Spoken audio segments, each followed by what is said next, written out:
ನಮಸ್ಕಾರ ಸ್ನೇಹಿತರೆ ಮಹಿಳೆಯರಿಗಾಗಿ ಕೇಂದ್ರ ಮತ್ತು ರಾಜ್ಯ ಸರ್ಕಾರದಿಂದ ಒಂದು ಪ್ರಮುಖ ಯೋಜನೆ ಜಾರಿಯಲ್ಲಿದೆ.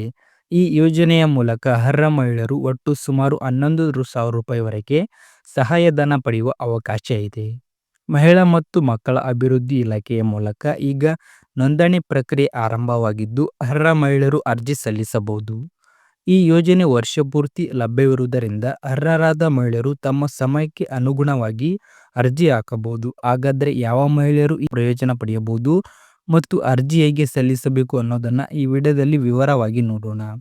ಸ್ನೇಹಿತರೆ, ಪ್ರಧಾನಮಂತ್ರಿ ಮಾತೃವಂದನಾ ಯೋಜನೆ ಅಡಿಯಲ್ಲಿ ಗರ್ಭಿಣಿ ಮಹಿಳೆಯರಿಗೆ ಆರ್ಥಿಕ ಸಹಾಯ ನೀಡಲಾಗುತ್ತದೆ.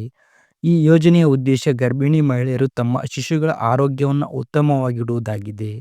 ಈ ಯೋಜನೆಯ ಪ್ರಕಾರ ಮೊದಲ ಮಗುವಿಗೆ ಸುಮಾರು 5,000 ರೂಪಾಯಿ ಸಹಾಯಧನ ನೀಡಲಾಗುತ್ತದೆ.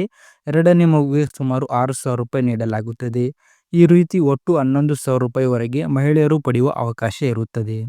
ಆದರೆ ಕೆಲವು ನಿಯಮಗಳು ಇವೆ. ಸರ್ಕಾರಿ ನೌಕರರು ಅಥವಾ ಸಾರ್ವಜನಿಕ ಕ್ಷೇತ್ರಗಳಲ್ಲಿ ಕೆಲಸ ಮಾಡುವ ಮಹಿಳೆಯರು ಸಾಮಾನ್ಯವಾಗಿ ಈ ಯೋಜನೆಯ ಲಾಭ ಪಡೆಯಲು ಅರ್ಹರಾಗುವುದಿಲ್ಲ. ಹಾಗೆಯೇ ಮೊದಲು 2 ಮಕ್ಕಳಿಗೆ ಮಾತ್ರ ಈ ಯೋಜನೆ ಅನ್ವಯವಾಗುತ್ತದೆ.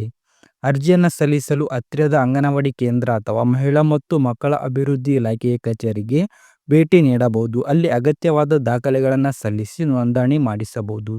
ಸಾಮಾನ್ಯವಾಗಿ ಆಧಾರ್ ಕಾರ್ಡ್, ಬ್ಯಾಂಕ್ ಪಾಸ್ಬುಕ್ ಮತ್ತು ಇತರ ಅಗತ್ಯ ಮಾಹಿತಿಯನ್ನು ಕೊಡಬೇಕಾಗುತ್ತದೆ. ಹೆಚ್ಚಿನ ವಿವರಗಳನ್ನು ನಿಮ್ಮ ಹತ್ತಿರದ ಅಂಗನವಾಡಿ ಕೇಂದ್ರಗಳಲ್ಲಿ ಕೇಳಿ ತಿಳಿದುಕೊಳ್ಳಬಹುದು. ಸ್ನೇಹಿತರೆ, ಈ ಮಾಹಿತಿ ನಿಮಗೆ ಉಪಯುಕ್ತವಾಗಿದೆ ಅನಿಸಿದರೆ ವಿಡಿಯೋಗೆ ಲೈಕ್ ಮಾಡಿ.